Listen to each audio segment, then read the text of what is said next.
Welcome to Insight, produced in partnership with ValleyPBS. Today we are chatting with Kristen Beall, President and CEO of the Kern Community Foundation. Kristen has generously agreed to share some of her experience with us. I'd like to thank you, Kristen, for joining us today. Well, thanks for having me very much. So the Kern Community Foundation covers a very broad area, many different communities. Talk about the footprint of the organization. Great question. The Kern Community Foundation is a relatively young organization, less than 20 years old, serving the county of Kern. Now, Kern County is at the base of California's Great Central Valley. A phenomenal geographic mass that so few people throughout our country really understand or know about. And this is really a great agricultural area. You have huge swaths of land that are dedicated to farming. You have people whose towns and cities are dependent not only on agriculture but on other industries, but there are very few people in a very large landmass. Exactly, and generations of ag producers. The Central Valley is known as the breadbasket of America and has been known as that for generations. Kern County itself is 8,000 square miles and less than 1 million people. So we have communities that are fairly isolated, completely dependent upon agriculture, but Kern also is known as the second largest producing county of oil and gas. So it's a really interesting mix of ag, oil and gas, and now in the eastern part of the county, we're looking at sustainable energy, so wind farms and solar farms as well. So a really interesting mix, and the Community Foundation is there to support and to make the community a better place. Our mission is growing community, growing philanthropy. And it's interesting because in order to have the industries that you have, whether it's the energy industry on an extractive basis, the energy industry in terms of renewables, or in the agricultural sector, you need to have support for a workforce that is able to serve those industries. Talk about how you create the underpinnings, how your donors create the underpinnings for their own prosperity in Kern County. That is the foundation of what we do at the Community Foundation. For many, many years, and for the 19 years that the Community Foundation has been in existence, I would say for 16 of those years, it was very donor driven. Donors identified where they wanted to place their money, and we complied gladly, and we did it in a very positive, created some great energy within the community. But over the last 3 or 4 years, we've really said, you know, if we really are going to stand behind our mission of growing community, growing philanthropy, we need to dive in and we need to figure out how can we affect, support, create some kind of positive disruption in the community. Get people to stop thinking about the status quo. Because if you look at all of the indicators, and all might be a little bit of an overreach, but many of the indicators, whether they're poverty levels, whether they're education levels, whether they're health measures, we lag. So it's very interesting. You function as a bit of a conduit, right? On the one hand, you have the frontline troops, the people who are providing services, who are giving you feedback. You're also receiving feedback from donors who are providing the resources for many of these programs. But there is a bit of a disconnect between the two. So you're trying to shape information in a way that can be consumed by the other party. Not just consumed, but consumed and engaging to the other party. So it's, again, a balancing act. You want people to look at information, whether it's data, whether it's just or stories in the field. You want people to look at it, question it, and say, okay, this is important to me and I need to get engaged. How do you assure that process does not end up tipping into a manipulation where it reflects the personal prejudices or views or priorities of your staff, and is truly reflective of sort of a very good sort of information clearinghouse so that each side can make their decisions with information they can trust and delivered in a way that it can be trusted? So the lens that we always use, and I will, speak with staff over and over again, it's how does this impact the community, and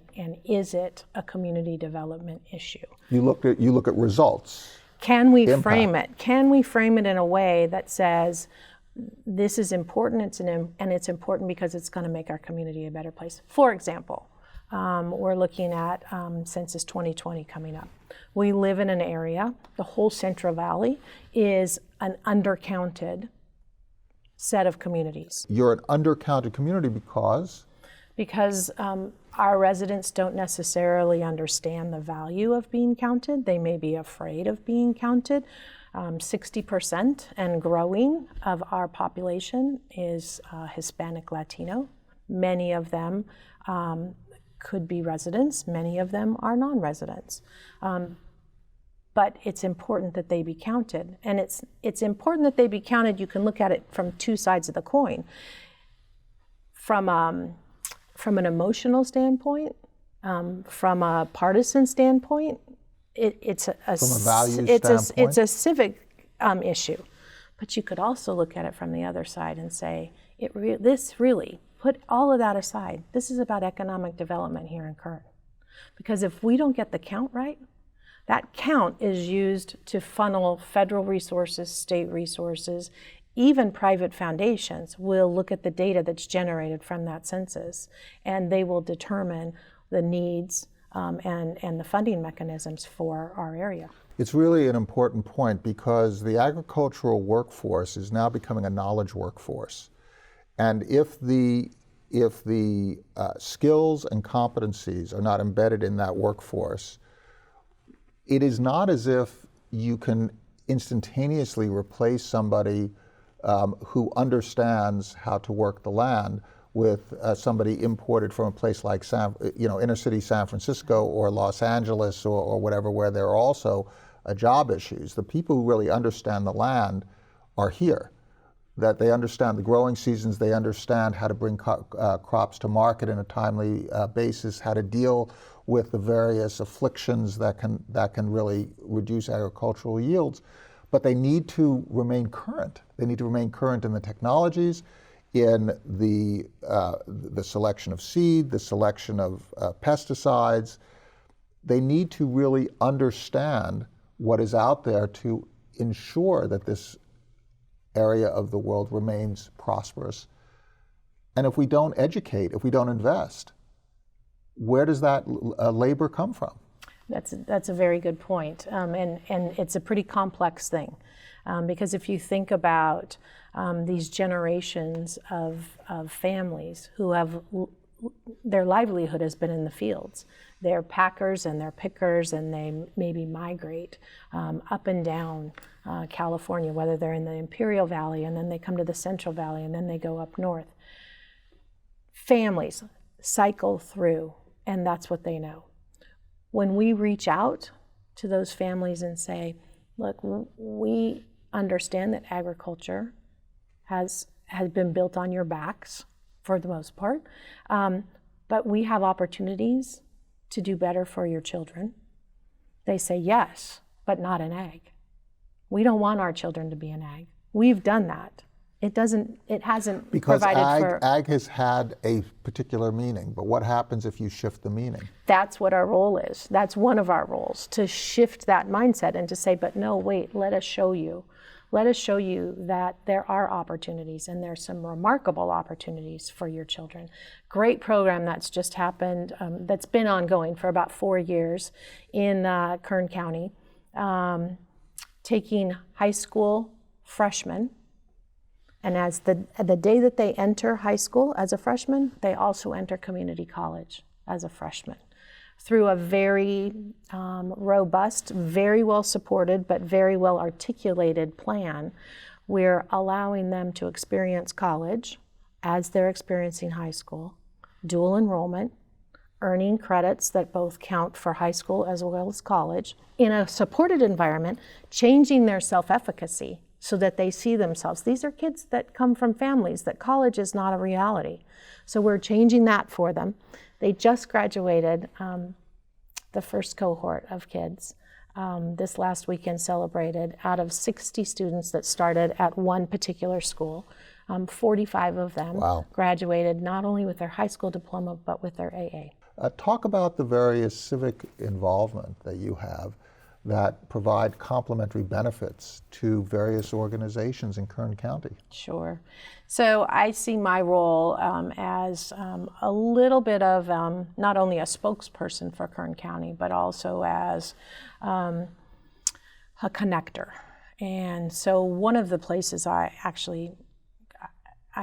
2 hours north of Kern is Fresno. It's the center of our Central Valley. But I find myself engaged with organizations in Fresno simply because they impact Kern and they play a role in Kern. One of those organizations is ValleyPBS. So I have been on the board for a couple of years now, and I'm on the board for a few reasons. One is that I believe wholeheartedly in the mission of ValleyPBS. Public media. Oh, public media is foundational to this country. Well, it's another way to bind the community together. At the Kern Community Foundation, you're acting as a type of information clearinghouse. ValleyPBS is just another way of connecting the community together and sharing knowledge. And I agree, and I would add to it that when you live in communities that can be isolated and can, because of geography, they're fairly insular and they're disconnected. ValleyPBS can transcend all of that and bring not only the ability for public information to become available, but when you think about arts, culture, science, think about how many, I would love to do a study, how many children, how many students in Kern County learned how to speak English or learned how to read through programs offered by ValleyPBS. So I believe wholeheartedly in the mission of ValleyPBS, but I also believe that my role is to serve as a connector of ValleyPBS into Kern County. Their broadcast range reaches all the way down, and so it's important that they have a voice that represents that community. I'm so happy that you were able to give some of your experience to this program, and thank you so much for your insights. Well, thank you for having us and allowing us the opportunity. Appreciate it. And for the work of the Kern Community Foundation. Thank you.